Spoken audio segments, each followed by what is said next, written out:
Hello friends, good morning, सुप्रभात सभी को। देखिए, आपकी विभिन्न प्रश्नावली 6 चल रही थी और इसमें आप क्वेश्चन नंबर 4 देखिए। 1, 2 और 3 आपको स्वयं को करना है। क्वेश्चन नंबर 4, एफ एक्स बराबर आपको दिया है x plus lambda.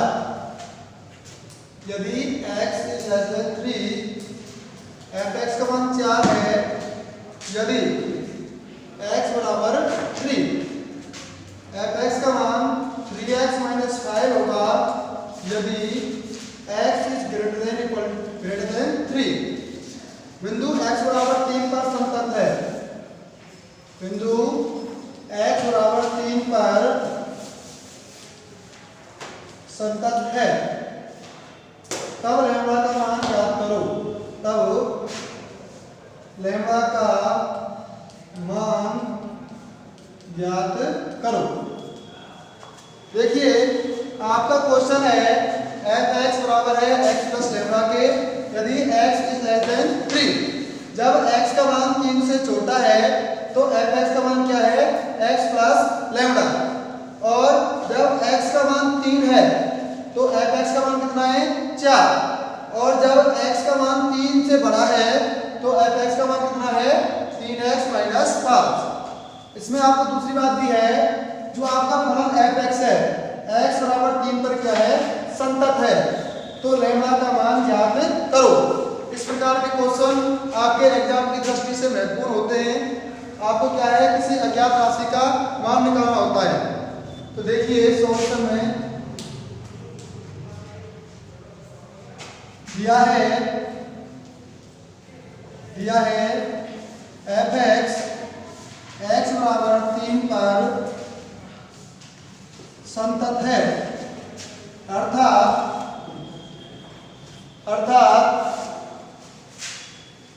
Limit x tends to 3 plus F of x बराबर limit x tends to 3 minus f of x बराबर एफ ऑफ 3।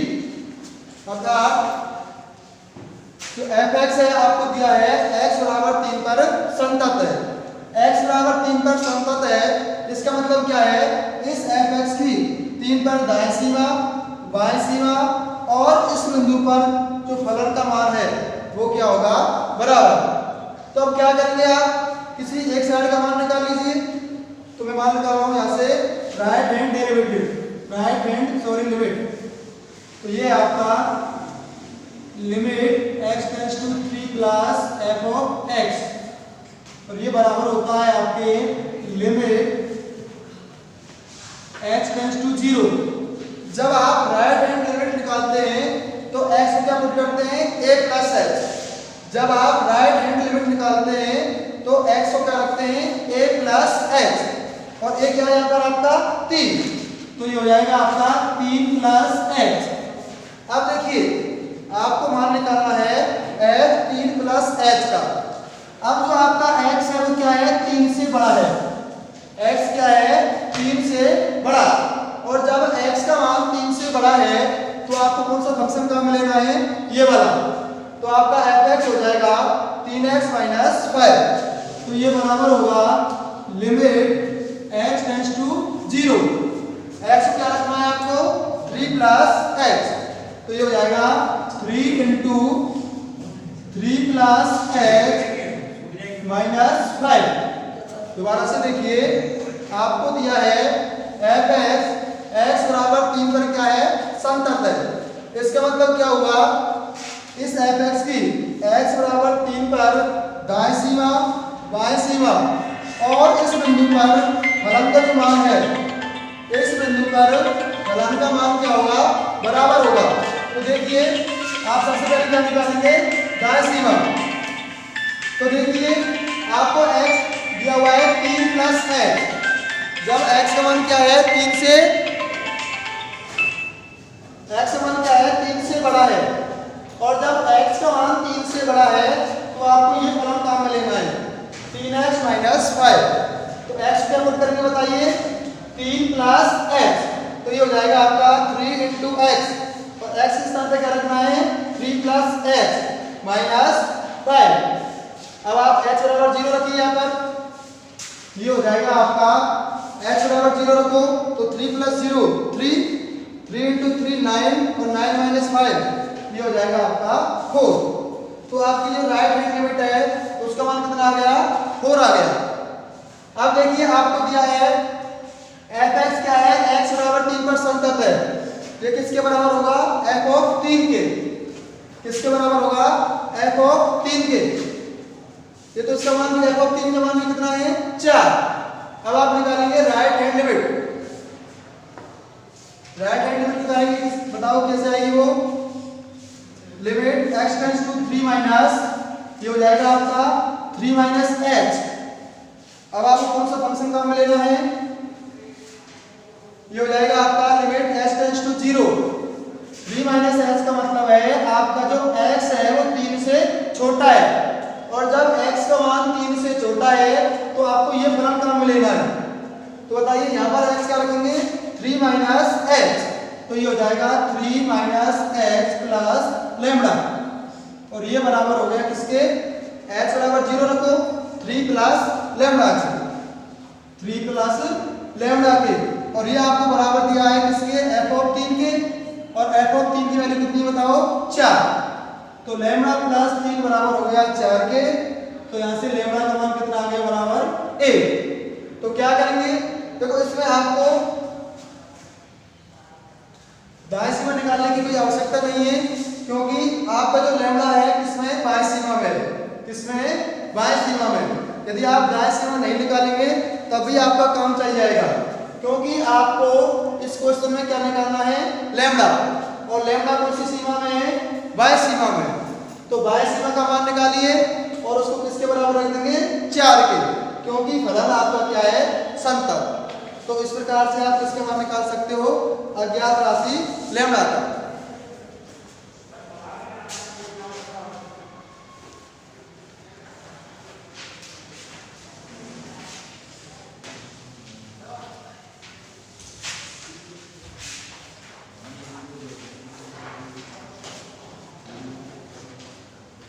अगला क्वेश्चन देखिए,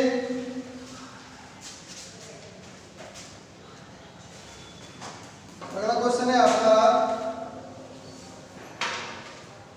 क्वेश्चन नंबर 5।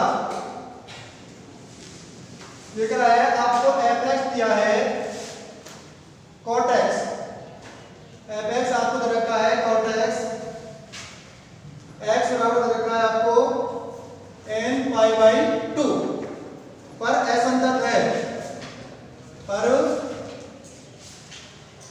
असंतत है। जब देखिए आपको क्वेश्चन दिया है f(x) बराबर क्या है, cot x, आपको ये बताना है x बराबर n π/2 पर आपका f(x) क्या होगा, असंतत होगा। तो आपको n पर प्रतिबंध बताना है, n पर क्या बताना है, प्रतिबंध, कंडीशन बतानी है कि n के किस मान के लिए x बराबर n π/2 पर cot x असंतत होना चाहिए। n पर आपको प्रतिबंध बताना है कि n के किस मान के लिए x बराबर n π/2 पर f(x) क्या हो, असंतत। तो देखिए फलन असंतत कब होता है, जब फलन या तो उस बिंदु पर परिभाषित नहीं हो, जब आप यदि n π/2 पर देखिए f(x) की असंततता दो प्रकार से होती है, या तो दाएं सीमा विद्यमान नहीं हो या बाएं सीमा विद्यमान नहीं हो, विद्यमान हो और वे दोनों बराबर नहीं हो, या फिर उस बिंदु पर वो फलन परिभाषित नहीं हो। अब देखिए आपका जो f(x) है, f(x) को क्या लिख सकते हैं, cos x बटे sin x। f(x) को आप लिख सकते हो cot x क्या होता है, cos x बटे sin x। तो कोई फलन परिभाषित कब नहीं है, जब उसका हर क्या हो, 0। यदि इस f(x) का हर 0 हो तब ये परिभाषित नहीं होगा, क्योंकि हम जब 0 का किसी फलन में या संख्या में भाग देते हैं तो ये परिभाषित होता है कि नहीं होता है। तो क्या करेंगे, जब sin x क्या होगा, जब sin x बराबर क्या होगा, 0, तब f(x) परिभाषित नहीं होगा।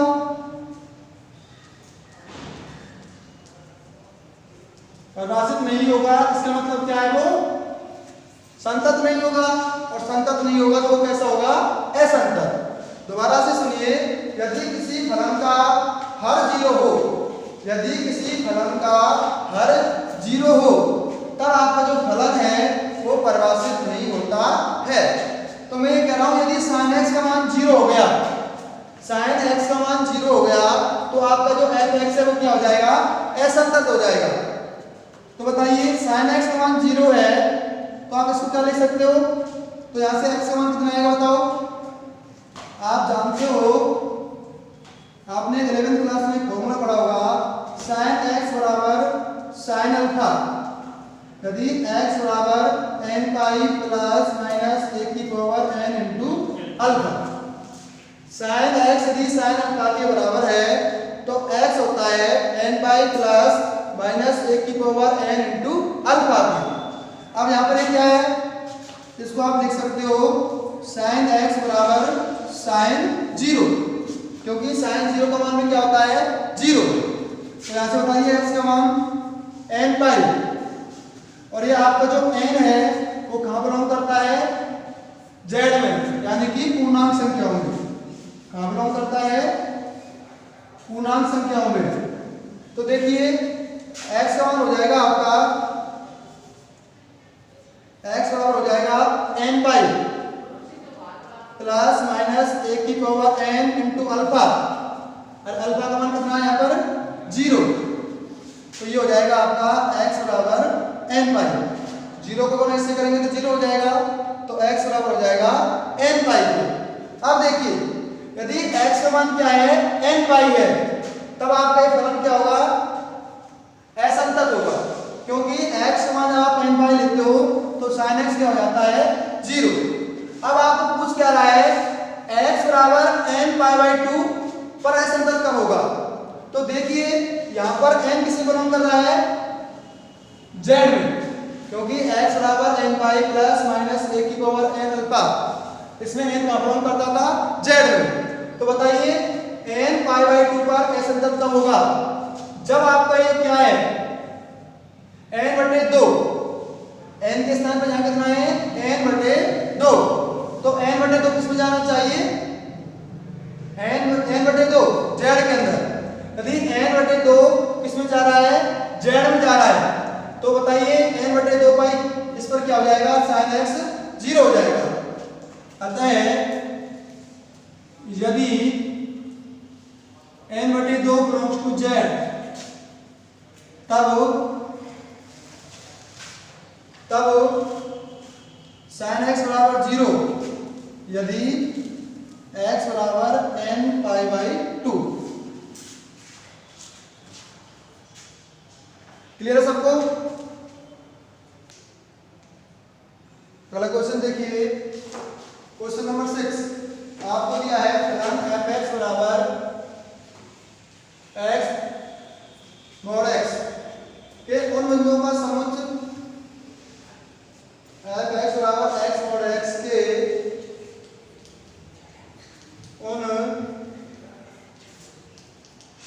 उन बिंदुओं का समुच्चय, उन बिंदुओं का समुच्चय जिन पर वह अवकलनीय है, कि उन बिंदुओं का समुच्चय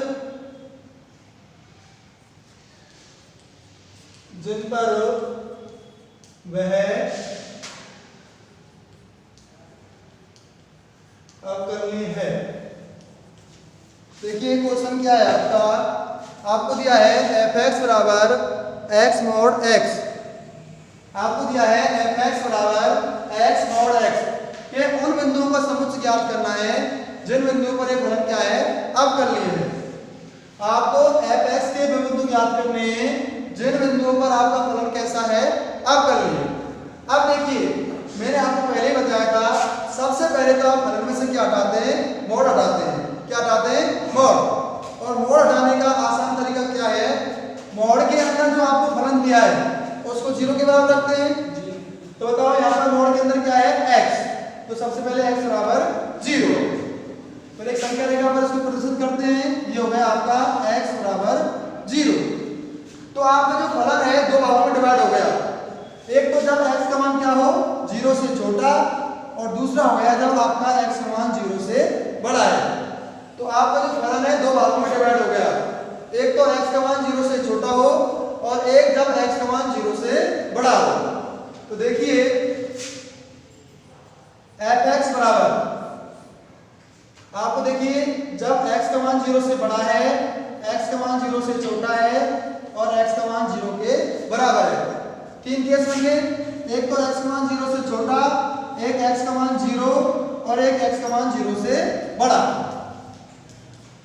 तीन केस बन गए, एक तो x का मान यहाँ से 0 से छोटा है, यहाँ पर x का मान 0 है और आगे x का मान 0 से बड़ा है। अब देखिए आपका जो मोड है उसका काम होता है किसी संख्या को धनात्मक करना। क्या काम होता है, किसी संख्या को धनात्मक करना। अब देखिए जब x का मान 0 से बड़ा है, x का मान 0 से बड़ा है, तो सीधी सी बात है x का मान 0 से बड़ा है तो धनात्मक ही होगा, क्योंकि 0 से बड़ी सभी संख्या क्या होती है, धनात्मक। जब x धनात्मक है तो आप मोड को डायरेक्ट हटा सकते हो, क्योंकि मोड धनात्मक करता है, और जब संख्या पहले से ही धनात्मक है तो मोड लगाने का कोई भी अर्थ नहीं है। तो आप मोड x का लिख देंगे x, तो ये हो जाएगा आपका x इंटू x यानी कि x स्क्वायर। क्लियर है? आप इस x से आपको कोई लेना देना नहीं है, आप सिर्फ मोड को हटा रहे हैं यहाँ से। अब देखिए अब यहाँ पर दूसरा केस है जब x का मान 0 से छोटा है, जब x का मान 0 से छोटा है और जब कोई संख्या 0 से छोटी है, कोई संख्या 0 से छोटी है, इसका मतलब वो कैसी है, ऋणात्मक। भाई 0 से सभी छोटी संख्याएं, 0 से छोटी सभी संख्या ऋणात्मक होती है और 0 से बड़ी संख्या सभी धनात्मक होती है।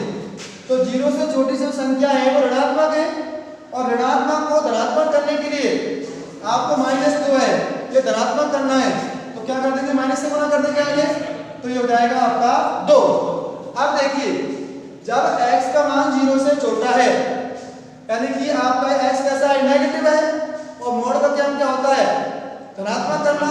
तो इस ऋणात्मक को धनात्मक करने के लिए आप क्या लगा देंगे, माइनस। तो ये आपका x मोड x मेरी कितनी हो जाएगी, -x, क्योंकि x आपका नेगेटिव है और मोड इसको धनात्मक करता है। तो नेगेटिव को पॉजिटिव बनाने के लिए अर्थात ऋणात्मक को धनात्मक बनाने के लिए आप क्या करेंगे, माइनस से गुना।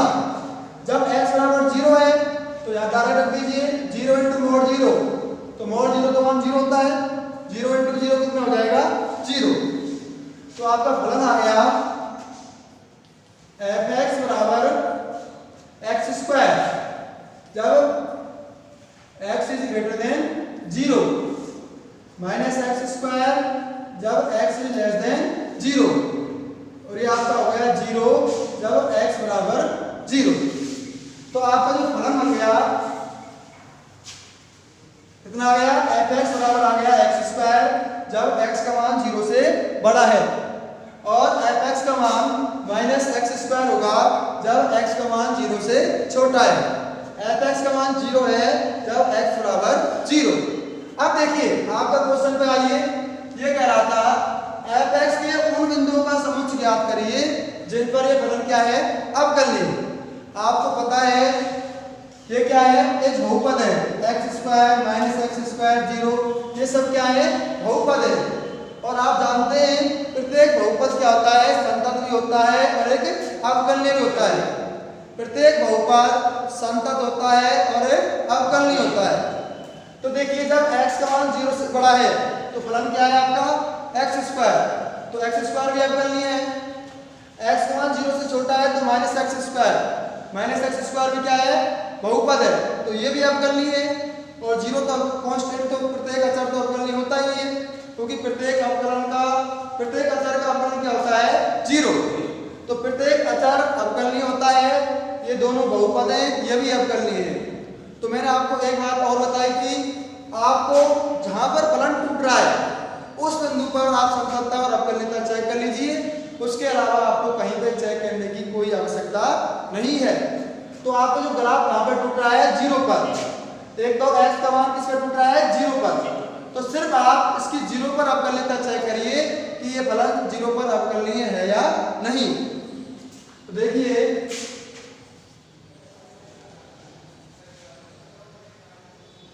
Case first x greater than 0 तब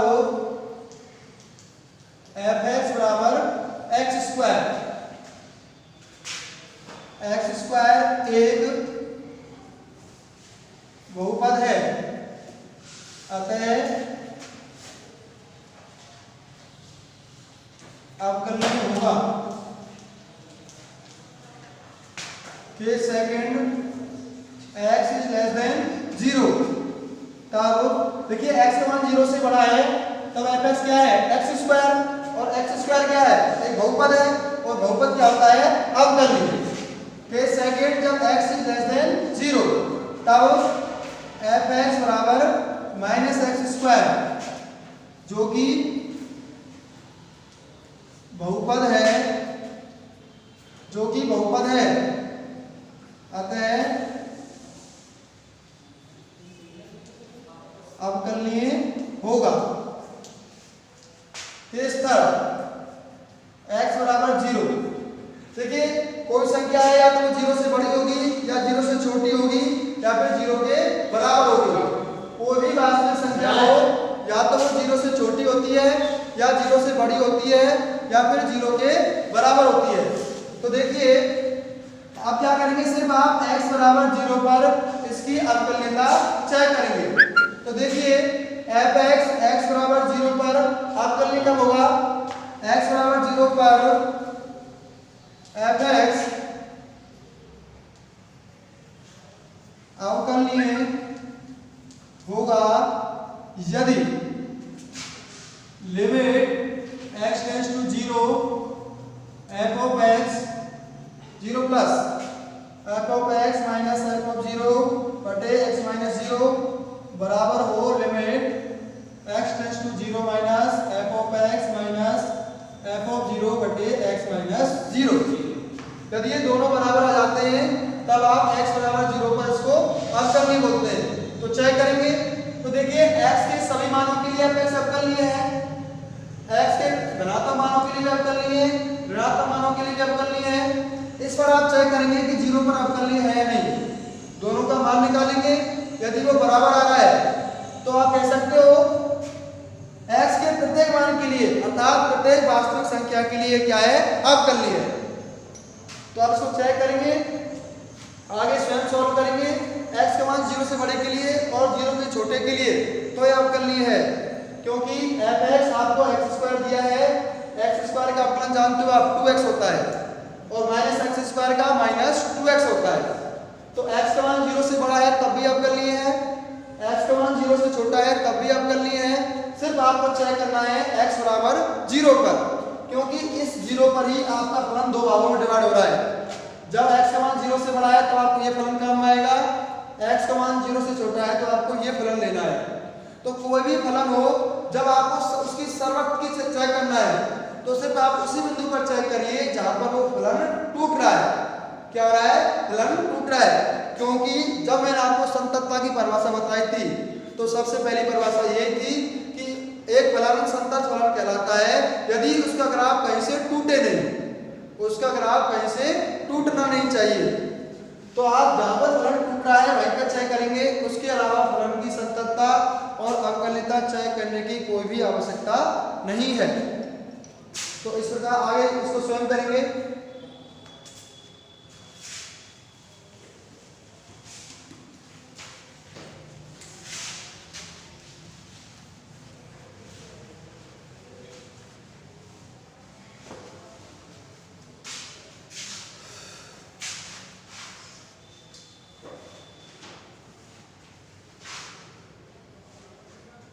अगला क्वेश्चन देखिए,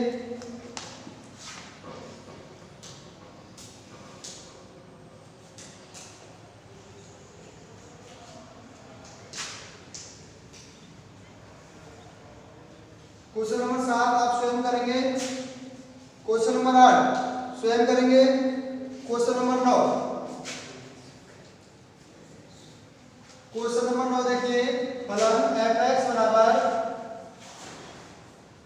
greatest integer function x F x बराबर आपको दिया है ग्रेटेस्ट इंटीजर फंक्शन एक्स, जिसको आप बोलते हो महत्तम पूर्णांक फलन,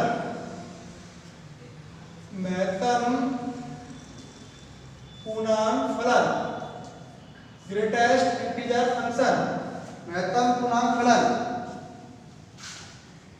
आपको ये बताना है कि ये x के किन मानों के लिए अवकलनीय नहीं है। तो देखिए आप इसको दो टाइप से कर सकते हैं। एक तो आप थ्योरम का यूज करके डायरेक्ट बता सकते हैं। मैंने आपको बताया था कि प्रत्येक महत्तम पूर्णांक फलन है वो प्रत्येक पूर्णांक पर क्या होता है, संतत नहीं होता है। महत्तम पूर्णांक फलन प्रत्येक पूर्णांक पर असंतत होता है। और आप एक पन्ने पढ़ चुके हो, यदि कोई फलन संतत नहीं है तो वो अवकलनीय भी नहीं होगा।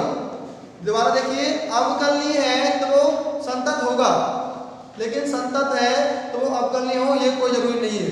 लेकिन यदि वो संतत ही नहीं है तो ये कन्फर्म है वो अवकलनीय भी नहीं होगा। क्लियर है? देखिए दो स्टेटमेंट है, P implies Q, यदि अवकलनीय है तो वो संतत होगा। आप इसको ऐसे ही बोल सकते हो, Q does not imply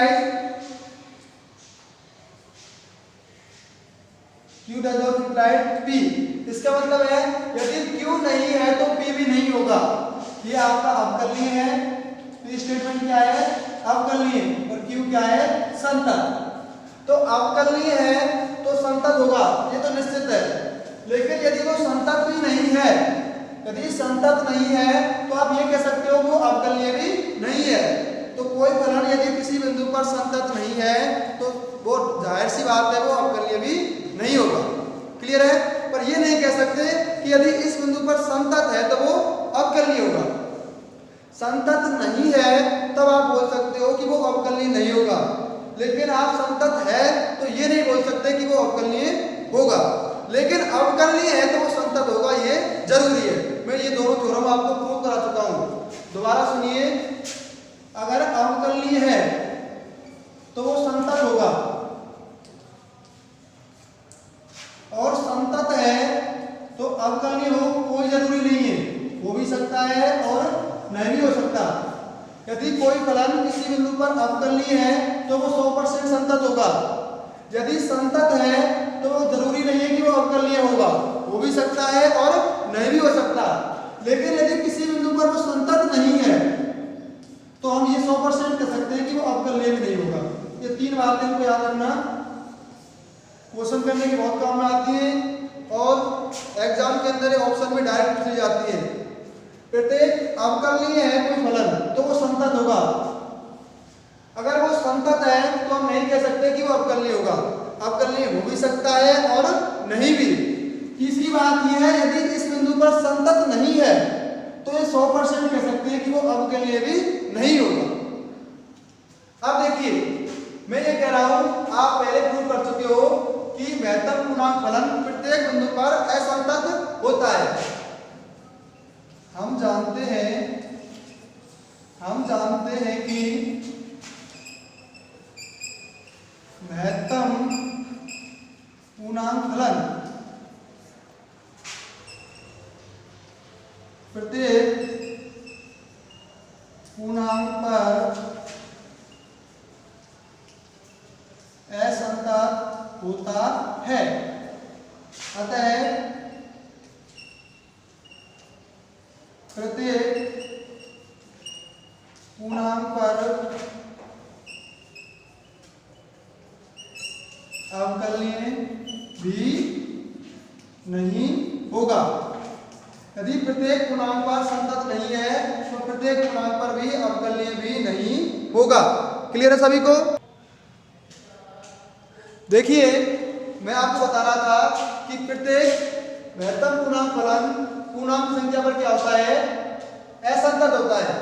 तो इसके लिए आप क्या करेंगे, मान लीजिए माना ए कोई स्वेच्छ पूर्णांक है। मैंने क्या किया है, ए मान के चला हूं कोई भी स्वेच्छ पूर्णांक है।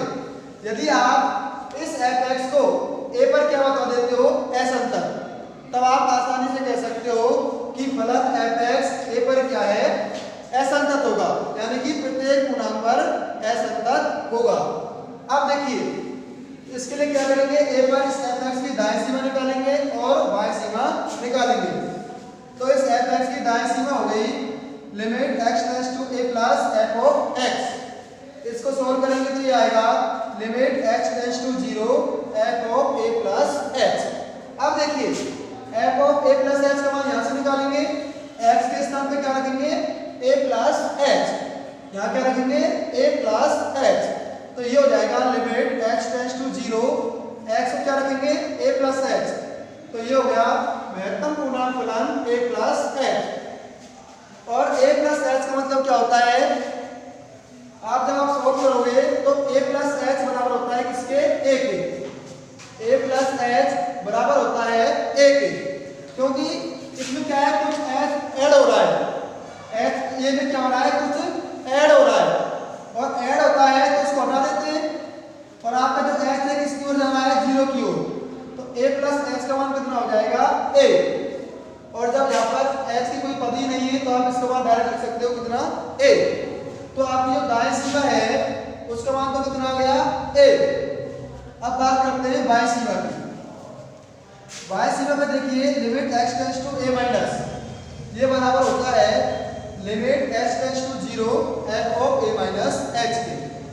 अब आपको किसका मान निकालना है f of a minus x का, और ये बराबर होता है महत्तम पूर्णांक फलन a माइनस x के। क्या क्या है, सिर्फ आपने x के स्थान पर क्या रखा है a माइनस x। अब देखिए a माइनस x का मान क्या होता है a minus 1, a minus x किसके बराबर होता है a माइनस 1 के, और यहाँ पर x का कोई पद नहीं है तो इसको आप डायरेक्ट लिख सकते हो a माइनस 1। अब देखिए कुछ बच्चों का कंफ्यूजन ये रहेगा कि a प्लस एक्स का मान a कैसे होता है और a माइनस एक्स का जो मान है वो a माइनस 1 कैसे होता है। तो देखिए आप x क्या है 0 के आसपास की कोई संख्या, तो आप एक एग्जांपल लीजिए, मान लो a का मान क्या है 1 मान लिया, 1 प्लस 0.2, और ये हो गया आपका 1.2, और 1.2 बराबर होता है 1.2 किसके बराबर होता है, देखिए आपको मान बताना है a प्लस एक्स का। तो मैं थोड़ी देर के लिए एक एग्जांपल ले रहे हैं, 1 प्लस 0.2, 1 प्लस 0.2 बराबर होता है किसके 1.2 के, और 1.2 बराबर हो गया 1 के। और अब देखिए आप ले रहे हो 2 प्लस 0.3, 2 प्लस 0.3, तो ये हो गया आपका 2.3, और 2.3 बराबर होता है 2 के। अर्थात जो आपका a है ये क्या है आपका a है, और ये आपका क्या है x। अर्थात a प्लस x का मान क्या होता है a ही होता है, ये आपका a है ये आपका h है, तो a प्लस x का मान कितना आ रहा है a, ये भी a है ये h है, तो इसका मान कितना आ रहा है a, तो a प्लस x का मान कितना होता है a। अब इसी प्रकार देखिए a माइनस x, इसके लिए एग्जांपल देखिए a को मान रहा हूं 1 माइनस 0.2, और ये बराबर होता है 0.8 के, और 0.8 का मान होता है 0, और आप 0 को लिख सकते हो 1 माइनस a, क्या लिख सकते हो 1 माइनस a। दूसरा एग्जांपल देखिए 2 माइनस 0.3, और ये बराबर होता है 1.7 के, और 1.7 का मान कितना होता है a, कितना होता है a, और a को आप लिख सकते हो 2 माइनस a। अब देखिए ये आपका a है ये आपका h है, ये आपका a है ये आपका h है, यानी कि 1 माइनस a, तो आप क्या करते हो a में से कितना घटा रहे हो 1 घटा रहे हो। यहाँ पे भी देखिए 1 माइनस 1 0, 2 माइनस a कितना आ गया a, अर्थात a में से कितना कम करते हैं a, तो a माइनस h का मान कितना आ गया बताओ a minus h, a minus h बराबर हो गया आपका a माइनस 1 के। तो आप एग्जांपल से समझ सकते हो, और आपको याद भी रखना है डायरेक्ट a प्लस x का मान a होता है, महत्तम पूर्णांक फलन में a प्लस x का मान a होता है, और a माइनस h का मान कितना होता है a माइनस 1।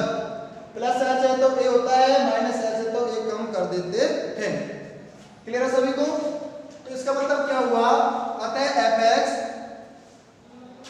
प्रत्येक पूर्णांक पर क्या है असंतत, और असंतत है प्रत्येक पूर्णांक पर, तो ये प्रत्येक पूर्णांक पर भी अवकलनीय नहीं होगा।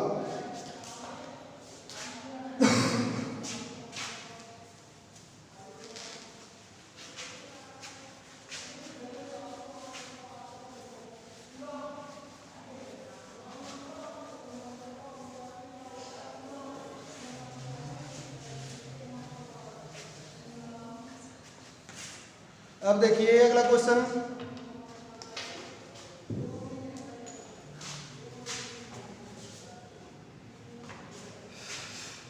क्वेश्चन नंबर 10 आप स्वयं करेंगे। क्वेश्चन नंबर 11 आपको दिया है f(x) बराबर mod sin x plus mod cos x plus mod x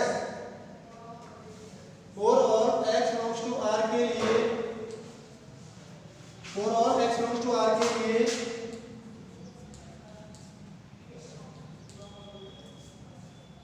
संततता का परीक्षण करो। अब देखिए इसका मतलब क्या होता है, फॉर ऑल, सभी के लिए, सभी x के लिए, इसको क्या पढ़ते हैं, सभी x के लिए, for all x belongs to r। आपके जितने भी x हैं सब r यानी कि रियल नंबर, वास्तविक संख्याओं में बिलोंग कर रहे हैं, तो आपको संततता की चेक करनी है कि किन किन बिंदुओं पर संतत होगा और किन पर नहीं होगा। अब आप देखिए मैंने आपको बताया था जो sin x होता है, sin x अपने प्रांत के प्रत्येक बिंदु पर क्या होता है, अवकलनीय। sin x अपने प्रांत के प्रत्येक बिंदु पर क्या होता है, अवकलनीय। और sin x का प्रांत कितना होता है, r। sin x का प्रांत कितना होता है, r। आप sin x है वो r के प्रत्येक मान के लिए क्या होता है, संतत होता है, संतत भी होता है और अवकलनीय भी होता है। sin x अपने प्रांत के प्रत्येक बिंदु पर क्या होता है, संतत होता है। इसी प्रकार cos x अपने प्रांत के प्रत्येक बिंदु पर क्या होता है, संतत भी होता है और अवकलनीय भी होता है। तो ये भी संतत है। mod x आप प्रूव कर चुके हो, mod x सभी वास्तविक संख्याओं के लिए क्या होता है, संतत होता है। क्या होता है, संतत होता है। तो sin x की प्रत्येक वास्तविक संख्या के लिए संतत है, cos x की प्रत्येक वास्तविक संख्या के लिए संतत है और mod x भी प्रत्येक वास्तविक संख्या के लिए भी संतत है। आपने थ्योरम पढ़ी है, यदि f(x), g(x) और h(x) आपको तीन फलन दे रखे हो, f(x), g(x), h(x) तीन फलन दे रखे हैं और तीनों के तीनों क्या हैं, संतत हैं। तब अपना जो एडिशन है अर्थात योग f(x) plus g(x) plus h(x) भी क्या होता है, संतत होता है। आपको देखिए इसको f(x) मान लीजिए, इसको g(x) मान लीजिए, इसको h(x) मान लीजिए। f(x), g(x), h(x) प्रत्येक वास्तविक संख्या के लिए संतत है, अतः इनका योग भी संतत होगा। तो इसका मतलब क्या हुआ, इनका योग संतत है। इसको f(x) नहीं मानेंगे क्योंकि ये तो f(x) यहाँ दिया हुआ है, इसको आप कुछ मान लीजिए, px मान लीजिए। px, gx और hx तीनों का योग संतत है, अतः f(x) भी क्या हो जाएगा, प्रत्येक वास्तविक संख्या के लिए संतत हो जाएगा। क्लियर है। तो तीनों जब प्रत्येक वास्तविक संख्या के लिए संतत है तो इनका योग भी संतत होगा, और योग संतत है तो f(x) भी प्रत्येक वास्तविक संख्या के लिए क्या होगा, संतत होगा। क्लियर है।